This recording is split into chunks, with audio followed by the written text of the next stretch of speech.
Bom, como vocês sabem, eu não costumo gravar vídeos para o YouTube, porque eu acho que as minhas gravações não saem muito adequadas para o tipo de linguagem que o YouTube exige. Mas eu estou fazendo esse vídeo aqui, porque me foi solicitado, fazendo uns comentários sobre a aula da Gabriela Prioli com a Anitta. A Gabriela está dando uma série de aulas de política com a Anitta, ela tem feito isso ao longo desses últimos tempos. É uma aula simples, que é dada por uma pessoa que é leiga, a Anitta, e que não tem, portanto, a obrigação de ser tão rigorosa com alguns conceitos, de apresentar as coisas de uma maneira muito complexa. Ela faz um bom trabalho, é uma boa jornalista, ela fala bem. Nessa última aula ela falou sobre um tema que tem sido muito importante para as discussões atuais sobre a contemporaneidade brasileira. Esse tema é o tema do fascismo. Então a gente vai ver, por exemplo, hoje sobre o fascismo, adiantando um pouco, que entre os historiadores existem diferentes percepções sobre aquilo que caracteriza o fascismo. Tem historiadores que acham, e essa é a perspectiva singularizante, de que o fascismo é um fenômeno que aconteceu na Itália em determinado período de tempo e é aquilo ali. Outras pessoas acham que o fascismo pode ser visto em outros contextos. Na interpretação que a Gabriela dá do fascismo, a gente vê muito claramente que ela usa categorias bastante gerais para explicar o fenômeno fascista, e ela vai tecendo algumas analogias com o que está acontecendo hoje, algumas analogias com o governo Bolsonaro. Então, a certa altura do vídeo, por exemplo, ela cita a questão da violência. Ela fala, não, mas a violência tem uma participação na noção de fascismo, então vários governos fascistas eram governos violentos e usavam a violência política de alguma maneira.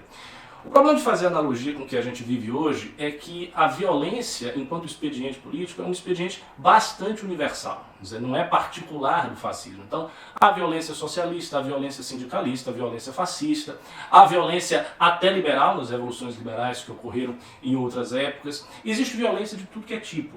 Mas o que caracteriza a violência no fascismo é que ela é algo doutrinário. Então, existe uma concepção doutrinária da violência como expediente salvífico ou como catalisador da energia moral da nação. Então a violência aparece com uma função especificamente doutrinária dentro do fascismo, que ela não se encontra em Bolsonaro, não se encontra no bolsonarismo.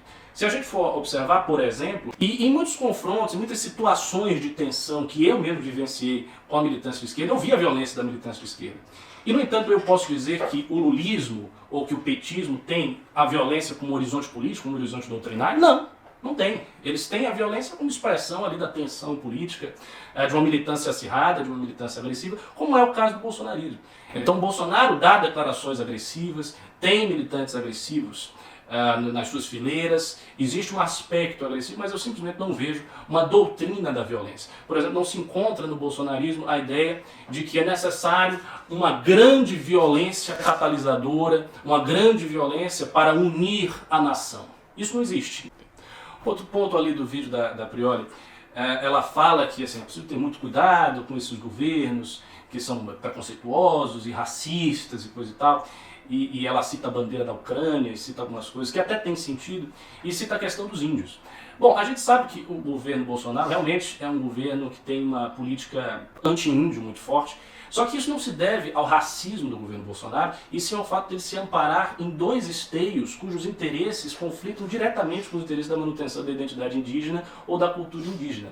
A saber, o primeiro esteio é um certo setor do agronegócio que é predatório, que é exploratório e que não corresponde à inteireza do agronegócio brasileiro, e o segundo esteio é o movimento evangélico, que tem uma ideia de levar o evangelho para os índios, de aculturar os índios dentro de uma cultura evangélica. Pelo menos parte do movimento evangélico pensa desse jeito, e por conta disso o governo Bolsonaro tem essa postura em relação aos índios. Não é por causa de racismo, não é por causa de doutrina nacionalista xenófoba, ao contrário. O integralismo, que foi um movimento autenticamente nacionalista, estava longe de ser anti-indigenista.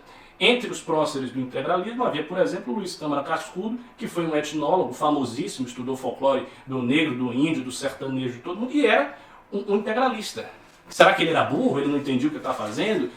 Ele não sabia que o integralismo no fundo era fascista e no fundo era racista? Não. É porque o integralismo valorizava, na esteira de autores românticos, de literatos românticos como José de Alencar e muitos outros, valorizava a herança indígena e a fusão dessa herança com a brasilidade. Entendia que isso era um componente essencial e arquetípico da brasilidade. Portanto, era um movimento nacionalista e era um movimento que estava próximo do indigenismo, tinha uma concepção, digamos assim, aberta para a questão do índio, não era de maneira nenhuma semelhante ao bolsonarismo nesse aspecto. E qual é a raiz, assim, a motivação desses defeitos, né? Que são defeitos pequenos, numa exposição de 50 minutos, mas que acabam mostrando o tipo de análise que ela faz, muito baseada em analogias e atmosferas gerais e definições categoriais muito genéricas. O problema desse tipo de definição é que ele é derivado, na realidade, de um esforço do establishment, especialmente do establishment norte-americano, de classificar como fascista todos esses vários neopopulismos que estão aparecendo no mundo.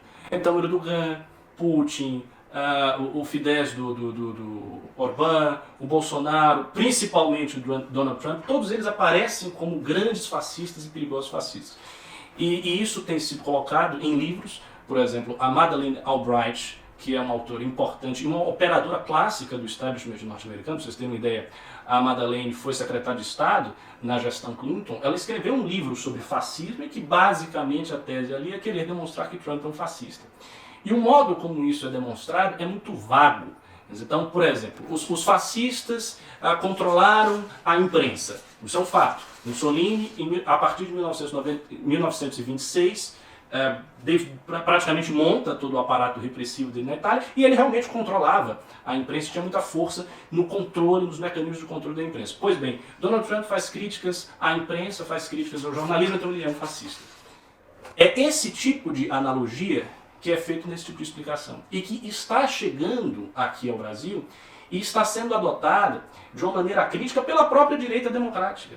Porque a direita democrática acha que ela é muito espertinha ao abrir um golfo largo e profundo entre ela e Bolsonaro.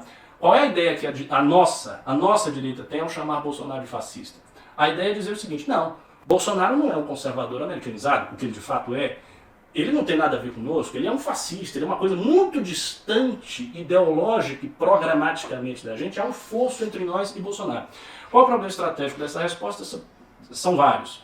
Primeiro, essa retórica antifascista é uma retórica que se vale, como eu disse, de categorias muito elásticas. O que isso significa? Significa que ela pode ser facilmente aplicada a qualquer um que não seja fascista.